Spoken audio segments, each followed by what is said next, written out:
Hey Jonah, thanks a lot for putting the time aside. How is Minnesota this time of year? Um, Cold and snowy. I'm pretty fucking jealous of you right now. Look, it's been 7 long years. It's time for Pyramaze. Really, only half of Pyramaze is left after the Immortal album, seeing as Matt, Niels, and Michael left the band. How did you all decide you wanted to continue? Well, Michael actually gave us the option of continuing without us, without him, I mean, and the rest of the members, which would be Toka and Morton and myself, we agreed that, and actually also, no, yeah, it was just the three of us at the time, and we agreed that we wanted to keep it going, so we decided to, yeah, just start working on a new album and finding some new members and so forth. And so that's where Jakob came into the picture, and yeah, so that's kind of what happened. Right, well, Jakob has been your producer for every single album. He's been in two of my favorite bands. That was really cool to see. It's amazing how the guy finds the time to actually be in a full time band now. Yeah, well, he doesn't actually have a lot of time, but so we're very happy that he's using the very little free time he has to be in Pyramaze and to dedicate himself to, everything that we're doing and so forth. Right. So, One thing I'm curious about between him and Toka, who shares the leads in the soloing, or is it one on rhythm and one on the lead? well, Toka, he plays all the solos, Okay, and Jakob played a lot of the rhythms, but Toka also played some of the rhythms on the album. gotcha. Um, yeah. Now look, of course, the big question was who was gonna replace Matt on vocals. How did you decide on the new guy? Um, well, Jakob knew him. I guess he had worked with him before in the studio on some previous project or something like that. And, Yeah, Crossnail, I think the name was. yeah, but it might have been something else that he was doing Nope. besides that. I'm not actually 100% sure, but Jakob is the one that knew Teria and suggested that he be our singer. Huh. Of course, you guys obviously fell in love with his voice. I mean, it's absolutely fantastic. Yeah, I mean he's unreal. He's an unreal singer. It's like, and it's funny because he's a very quiet and shy kind of dude, you know. Okay. But then when he starts to sing, it's just like a monster comes out, Yeah. you know. No kidding, man. Disciples of the Sun. It's as epic and lofty as the name sounds. But I think we're all curious. With Michael Gahn, the band's primary songwriter, who wrote the new material? How did it all come together? Well, there's 11 songs on the new album, I think, and myself and Toka and Jakob, we each kind of brought a bunch of songs to the table.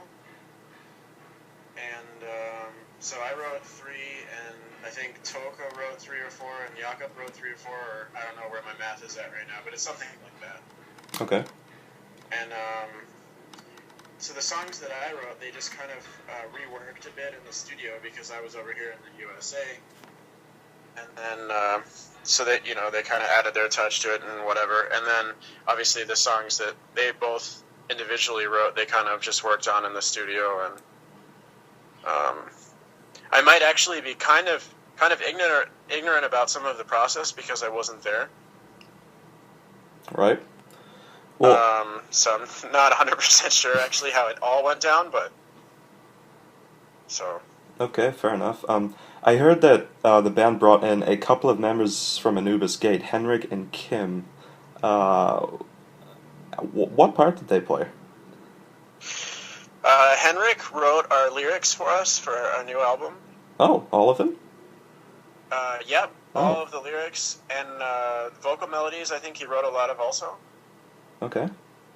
Um, since Michael's not in the band anymore, and he was the lyricist for the Right. band, we had to figure out what we were going to do as far as that goes. And Henrik is a fantastic lyricist, and he's really a genius. So we're very lucky to have him as a contributor.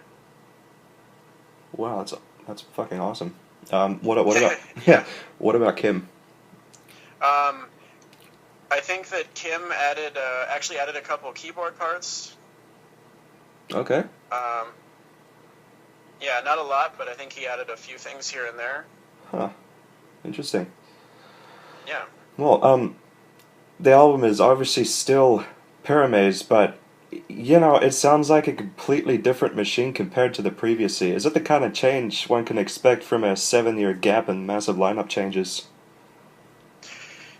Yeah, I think so. I mean, I think that the integrity of our sound as Pyramaze that we've, built from our first 3 albums is still there, but it sounds a little bit different, of course, because you have new songwriters involved and so forth.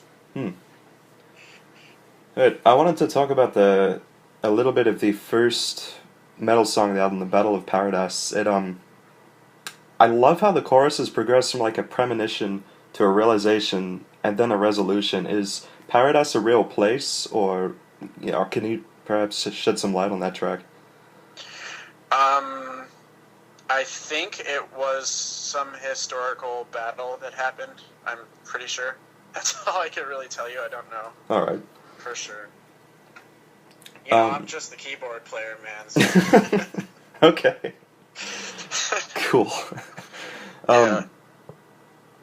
Yeah, look, it's pretty damn difficult for me to choose my favorite song. The chorus on "Genetic Process," the key change at the end of "Unveil," and "Hope Springs Eternal," the entire song. What song on the album really sort of does it for you? Well, when you listen to music on iTunes, it tells you which songs you've played the most. Like, it keeps track. Yeah. So I actually know which songs I like the best just from that, because I can see which songs I've listened to the most. Okay. And that would be, Genetic Process and Fearless and Back for More and the title track, Disciples of the Sun. Huh. Alrighty. Yeah, on the note of Hope Springs Eternal, it's quite a solid track, lyrically, even though it's pretty fast and heavy. What is the track actually referring to? I don't actually know. Again, I'm so sorry. As far as the lyrics go, and a lot of this, I'm kind of in the dark.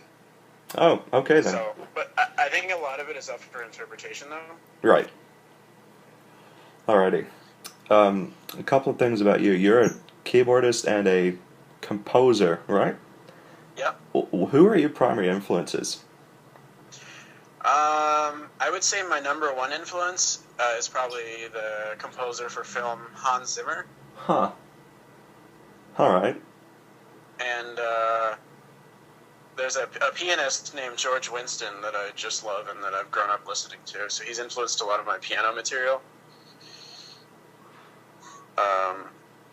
But yeah, a lot of composers for film and stuff like that. That's really my main musical influence. I love metal and I listen to all kinds of metal and stuff like that, but I don't really find myself emulating other keyboard players very often. Okay. Alright. What about your favorite bands? Are there any particular releases you're looking forward to this year, aside, obviously, from Pyramaze?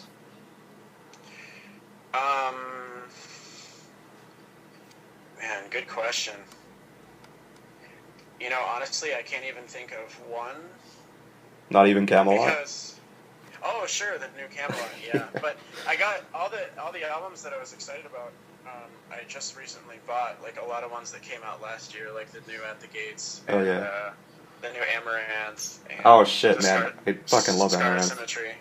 Yeah. And the new Scar Symmetry is fantastic. I haven't actually given that a try, but I will now. It's awesome. Yeah, it's really great. Let's talk a little bit about moving forward. Jakob playing both guitar and bass on the record. What do you guys plan on doing come live shows? Are you thinking of bringing in a permanent bassist? If we're going to have a bass player, then it would probably just be a hired gun. I don't think that... it's something that we talked about a bit last month when I was in Denmark. And when you add another band member to the mix, it could ruin the chemistry that you have. Right. And we have such a good thing going now, and we're all such good friends, and we're having such a good time doing what we're doing that we're worried about throwing in another personality. That makes total sense. So we're kind of on the fence about it. We'll see what happens. Yeah. Speaking of which, where are you looking to play this year, or in the foreseeable future? Is there perhaps a Atlanta Prog Power lined up?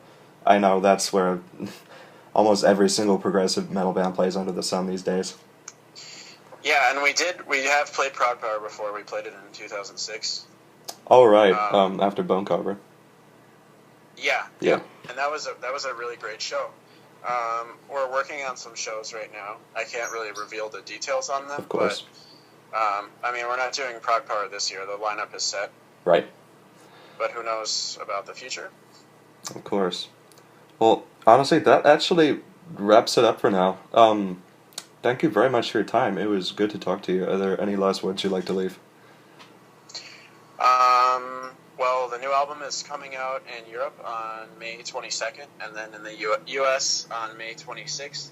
But you can pre-order it now, and it's also out on vinyl, and there's T-shirts and things like that at the Inner Wound Records website. Okay. And thanks for being fans of Pyramaze, and we love what we do, and we're having fun, and we're glad that other people enjoy it also. So. Yeah, we love what you do too. All right. Good luck, you. and yeah, take care. All right. Thank you very much.